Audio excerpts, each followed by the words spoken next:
What federal agents uncovered in the rural backroads of Wisconsin didn't just change the game, it forced the entire country to reevaluate what human trafficking really looks like in modern America. This wasn't a seedy warehouse on the outskirts of a city or some foreign port checkpoint. This was farmland. This was a small-town motel. This was the Midwest. And it was the epicenter of one of the most expansive trafficking networks ever discovered on U.S. soil. If you enjoyed this breakdown, don't forget to like, subscribe, and drop a comment. Your feedback helps shape what we cover next, and you being here keeps the conversation going. Thanks for watching. See you in the next one. The FBI, Homeland Security Investigations, U.S. Marshals, and the Department of Justice. The operation was codenamed Crossfire, and the name quickly became fitting, because what these agents stumbled into wasn't just illegal labor. It was a $2 billion transnational enterprise. A sprawling network that funneled victims, many from Central America, into the United States through a labyrinth of fake labor companies, encrypted communications, shell accounts, and concealed transportation routes. This wasn't a sloppy, back-alley operation. It was meticulous, structured, run like a Fortune 500 company. Every component of the trafficking process was compartmentalized and disguised under layers of seemingly legitimate paperwork. From recruitment to transportation to housing and labor, each part had its own front. Warehouses doubled as holding sites. Motels became temporary hubs. Farms were the final destinations where victims were forced into labor under the guise of legal contracts. Even the trucks used to move them were altered with hidden compartments or refrigerated interiors to prevent detection. And the language used by the traffickers, coded, encrypted, delivered through burner phones and private networks to shield themselves from surveillance. But federal agents were already inside. For weeks, undercover officers embedded themselves into the operation. They wore wires. They planted trackers. They filmed, recorded, and observed. Every handshake, every van loaded with workers, every coded message documented and dissected. The more they uncovered, the more it became clear. This wasn't just a localized ring. This was a massive, multi-state and multi-country web of exploitation. And at the center was rural Wisconsin. The breakthrough came in the form of one young girl. She escaped from one of the hidden holding sites and made it to safety. When authorities debriefed her, she produced what would become the smoking gun of the entire investigation: a ledger. Inside were names, dates, transactions, locations, and aliases. It linked everything: farms, motels, drivers, handlers. It confirmed the digital trail investigators had been building and gave them the final map they needed to act. What came next was Operation Iron Fence, a full-scale federal raid launched with military precision. Helicopters descended on multiple sites simultaneously. Ground teams stormed buildings. Targets were hit across several counties, leaving no time for traffickers to warn each other or destroy evidence. The results were staggering. Over 60 victims were freed, many of them minors. Dozens of suspects were arrested on the spot. Computers, hard drives, ledgers, cell phones, GPS devices, and surveillance footage were seized. Refrigerated trucks were impounded and dissected. Hidden compartments were exposed. Money trails were tracked through shell companies and offshore accounts. It was, without exaggeration, one of the most comprehensive and successful raids in the history of human trafficking enforcement in the U.S. And what those seized devices revealed only deepened the case.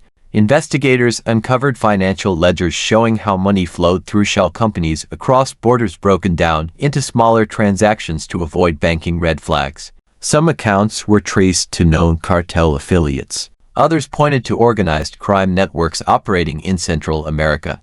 It confirmed what many feared. This wasn't just a domestic ring, it was an international pipeline. But it also exposed something else: how easy it had been for traffickers to operate unnoticed in rural areas. The locations were spread out. Resources were limited. Local law enforcement didn't have the bandwidth or training to spot the signs. And the traffickers knew that. They exploited it. They counted on communities not knowing what to look for. On residents turning a blind eye to unfamiliar vans or overworked laborers. On local agencies being too overwhelmed to ask the right questions. That vulnerability has now triggered a federal response. In the wake of the raid, new policy programs were immediately rolled out, starting with the Rural Trafficking Response Program. It was designed to train local departments, provide resources, and establish a formal channel for intelligence sharing between small towns and federal task forces. Because if this network could operate this efficiently in Wisconsin, there's no doubt others are doing the same elsewhere. If you enjoyed this breakdown, don't forget to like, subscribe, and drop a comment. Your feedback helps shape what we cover next, and you being here keeps the conversation going. Thanks for watching. See you in the next one. Prevention, in this case, depends entirely on education, on knowing what to watch for, on being willing to report something that doesn't sit right, and law enforcement learns something, too, that organized crime isn't just about drugs or weapons anymore. It's about people. And fighting human trafficking requires a hybrid of old-school investigation and new-school technology. GPS surveillance, financial forensics, digital decryption, those are now essential tools in dismantling operations that look more like global businesses than criminal gangs. But for all the tech, the most critical piece was still the victims themselves. Their testimony provided the blueprint. They knew the roots, the faces, the voices. They understood the rhythm of the operation. When trucks moved, when phones changed, where money was picked up. Their courage in speaking out turned a complex, sprawling case into something prosecutors could take to court and make stick. This bust was a victory, but it was also a warning. Traffickers are evolving. They're learning how to look legitimate, how to mimic real businesses, how to game the system, and they're not slowing down. But now, neither is law enforcement, because the Wisconsin raid proved what's possible when agencies collaborate, when victims are heard, and when no place is considered too remote for justice. It proved that rural America is no longer a blind spot. And it proved that the strength of a community doesn't come from its silence but from its willingness to act. Let us know your thoughts in the comments. Did this case change how you view safety in rural areas? Like the video if you believe awareness is the first step to action. Share it with someone who needs to hear that trafficking can and does happen anywhere. And subscribe for more deep dives into stories that reveal the truth behind the headlines. This isn't over. Not even close. The story out of Wisconsin didn't just shake the ground under a quiet rural town. It forced an entire nation to confront brutal truth. Trafficking doesn't need a border or a back alley. Sometimes, it only needs a field, a motel, and the assumption that no one's looking. This wasn't one of those over-sensationalized Hollywood sting operations. This was methodical, data-driven, intelligence-led law enforcement work that peeled back the surface of legitimate-looking labor businesses to find what can only be described as a modern slavery ring: quiet, profitable, and hiding in plain sight. The traffickers behind this operation didn't act like the stereotypes. They weren't erratic or sloppy. They were structured, efficient. They communicated using encrypted messages, operated under legitimate business registrations, and paid just enough taxes to keep appearances up. What they created was a mirror image of a legitimate labor supply chain. On paper, it looked legal. In practice, it was horrifying. Agents didn't just walk into this operation. They had to infiltrate it. Undercover officers worked as drivers and handlers. They rode in vans with victims. They entered warehouses and stayed in motels alongside the very traffickers they were hunting. It was dangerous, high stakes, and it had to be completely silent. One slip up, and not only would the operation vanish but lives would be lost. That's the weight these agents carried into every surveillance drop and undercover shift. While the traffickers were hiding in plain sight, the victims were being silenced in the shadows. They were often promised jobs, security, safe passage. But what they received instead was forced labor, psychological abuse, isolation, and physical confinement. They were moved around like inventory, kept under strict watch, threatened with violence or deportation. Many didn't even know what state they were in. For them, escape felt impossible, until one of them did. The teenage girl who escaped didn't just break free, she broke the case wide open. Her courage, her details, her knowledge of names, dates, and locations turned months of intelligence into an actionable plan. And that ledger she carried, it was the final nail in the traffickers' carefully built illusion of legitimacy. Once that ledger hit the hands of federal agents, everything accelerated. They saw names that matched transport logs, locations that aligned with surveillance footage, transactions that mirrored flagged bank activity. It was the keystone. And it came not from a hard drive or drone, but from a victim who had been silenced for too long and finally had the chance to be heard. From there, the raid was unstoppable.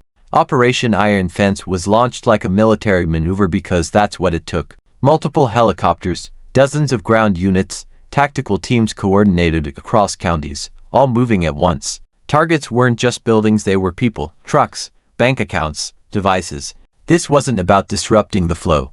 It was about shutting it down entirely. 60+ victims were rescued in a single sweep. Dozens of traffickers were arrested. Ledgers were seized, along with encrypted phones, burner devices, laptops, and transport vehicles. Every tool the traffickers had used to run their operation was now evidence. And the more agents dug in, the bigger the network revealed itself to be. Connections weren't just in Wisconsin. They stretched across multiple U.S. states. Recruitment centers in Central America. Financial transfers hitting offshore accounts in tax havens. Handlers working for multiple rings, offering logistics for trafficking like it was an ordinary supply chain. This wasn't isolated, it was systemic. And it forced a response just as massive. Federal agencies didn't just pat themselves on the back. They went to work reshaping how these operations are detected and prevented. Out of this investigation came one of the most critical policy changes to date, the Rural Trafficking Response Program. Because this case proved what law enforcement already feared. Rural America is the new frontline. Low visibility, sparse law enforcement resources, high demand for cheap labor. It's the perfect storm for traffickers to move people, launder money, and keep operations quiet. This program was designed to change that, with funding, with education, with data sharing infrastructure so that when one agency sees something suspicious in one state, others know about it in real time. For the first time, small-town sheriffs and local investigators are getting the tools big cities have had for years because the stakes are just as high. It's a turning point, not just in how cases are investigated, but in how communities think. For years, people thought of trafficking as a faraway problem, something that happened overseas, in cities, in someone else's backyard. But what this case shows, what it proves, is that human trafficking adapts to where people aren't looking. And for too long, rural communities weren't looking. Not because they didn't care, but because no one told them they had to. That changes now. The rescue of those 60 victims wasn't just a win for justice, it was a wake-up call. The data forensics, the cross-border financial tracking, the victim testimonies, all of it came together because people stopped assuming, because they started asking questions, and because one young woman refused to stay silent. That's the part no one can forget in this story. As much as this was a victory of intelligence and enforcement, it was also a testament to human resilience. That ledger didn't just have names and numbers. It had evidence. It had proof. It had the truth that traffickers had spent years hiding and governments had spent years trying to uncover. And now, that truth is public. Trafficking rings are being re-examined through a financial lens because following the money exposes the infrastructure. It shows who's laundering what, who's paying who's setting up the fake businesses and moving money across borders in tiny pieces so it slips under the radar. But not anymore. Investigators are now using everything from cyber forensics to victim-led intelligence to dismantle these networks one layer at a time. What they learned in Wisconsin is now informing cases nationwide. Because every successful takedown adds another blueprint for how to break the next one. If there's one thing this case taught the country, it's that resilience doesn't just come from law enforcement, it comes from victims, communities, and collaboration. And when those three align, even a $2 billion operation can fall. What happened in Wisconsin didn't end with the raid. That moment, helicopters in the sky, agents swarming farms and motels, traffickers pulled out in cuffs, was just the beginning. The real work started after the dust settled. Because dismantling a $2 billion network doesn't stop when the doors are kicked in. That's when the system fights back. The traffickers had layers, legal teams, paper trails built to confuse and delay prosecution, fake contracts, altered IDs, encrypted data. These weren't street-level criminals. They were structured, insulated, and practiced. And even with key arrests, their network still had tentacles overseas, bank accounts, shell companies in other states, partners who hadn't yet been caught. So the investigation kept going. Seized devices were sent for forensic analysis.